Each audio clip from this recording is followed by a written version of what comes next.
Hi folks, John Fulton here, Grill Master with the Appliance Center. Today we are going to learn how to cook wood-fired pizzas. We're going to go over to 5th Street Pub in Perrysburg, and Bruce is going to show us everything we need to know to get us started. Okay, well this is actually a slow rise dough. It takes anywhere from 48 to 72 hours for it to be ready. So that yeast really gets a chance to ferment then? Absolutely. So basically we take our Neapolitan pizza flour, which we get imported in from Italy. The brand name is Caputo, which you can access. So it's a Caputo 00 flour that we use. Okay, now what I have right here is called semolina. And this is a double milled wheat flour that we'll just use to help us dust the pizza and work with it. I've heard some people use cornmeal that is helpful to keep it from sticking to the pizza stone and so forth. What are your thoughts on that? That is correct. Cornmeal will work. We actually use the semolina because it's a much finer product and it doesn't leave that grit on the outside of your pizza that you see sometimes. Like, you know, sure. Just any pizza, you know, you get that little crunchiness on the outside. This just keeps it a little bit smoother. You don't get that, you don't pick up the texture from it so much. Just like with the flour, 5th Street Pub uses nothing but the best ingredients. Their tomatoes come from Italy and they're grown in volcanic soil. All that they do to make their tomato sauce is grind those tomatoes, add a little bit of fresh basil, a little bit of salt. Real fresh, clean taste. Fresh basil and some half-grape tomatoes on there, along with some fresh mozzarella, is all that it takes. Let's head on over to the oven. When you were a kid, you probably saw those magic shows and those cartoons where they whip the dining room cloth out from underneath all the dishes and all the dishes stay on the table but the cloth is gone. Same kind of theory with this pizza. We're going to load it, we're going to place it where we want it, and then whip the peel out from underneath so the pizza stays in place. Now that pizza sits on the hot deck and gets rotated around a few times for even doneness and consistency. We're watching the edges here for that leoparding that we talked about. And we're just about there. I'm going to line the outside of this pizza with some olive oil, circle it in, and then I'm sprinkling, this is some Pecorino Romano cheese that we top all our pizzas off with at the end.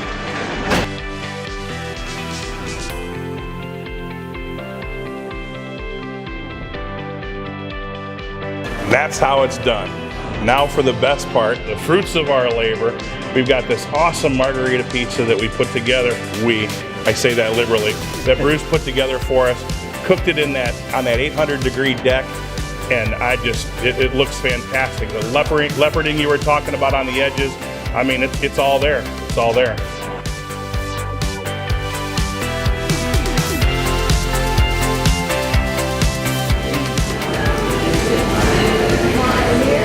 Fresh, clean, tastes like tomatoes. You can taste the basil. I love that pop from the grape tomato in there. Oh, wow. Doesn't get any better than that. It doesn't.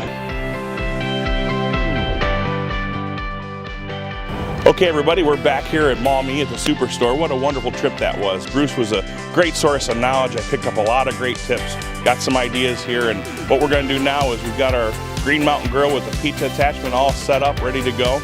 We've got some dough stretched out, we've got our fixings ready to go, and we're going to work on putting this pizza together.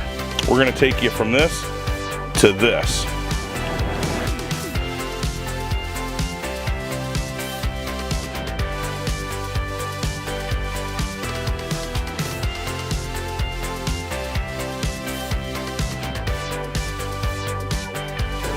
Well, now that we've got our pizza put together, I want to show you how we get the grill set up for this. We're cooking today on our Green Mountain Jim Buoy. You can also use this Green Mountain pizza attachment inside of the Daniel Boone grill. And what it is you actually take out all of the insides of the grill and you put this pizza attachment in there, this oven. There's actually a funnel that goes down that goes right over the burn pot, and it runs the temperature right up and the heat onto that stone. What we want to do is we want to run that stone right around 600 degrees is where we want to be. And as you can see, we're running at about 620. By the time we put that pizza on there, it'll cool it off a little bit. So we're going to go ahead and get this pizza on.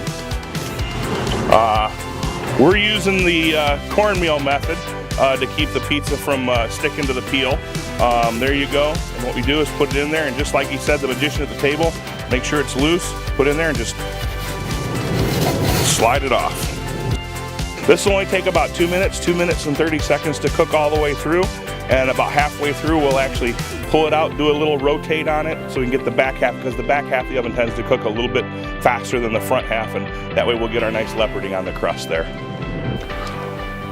You might notice that I didn't put my fresh basil on there yet. I happen to like mine afterwards so it stays fresh. You do whatever you like, and that's the best part of doing it at home. Total cook time here was about 2 minutes and 38 seconds from start to finish. There's that basil. Well, there you have it. Wood-fired pizzas right at home in your own backyard.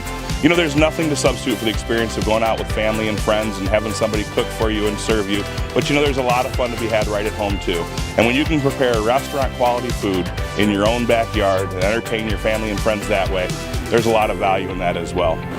This is John Fulton, Grill Master with the Appliance Center, thanking you for spending a little bit of time with us today and inviting you to stop over to shopac.com to check out all of our other videos and helpful hints. Until next time.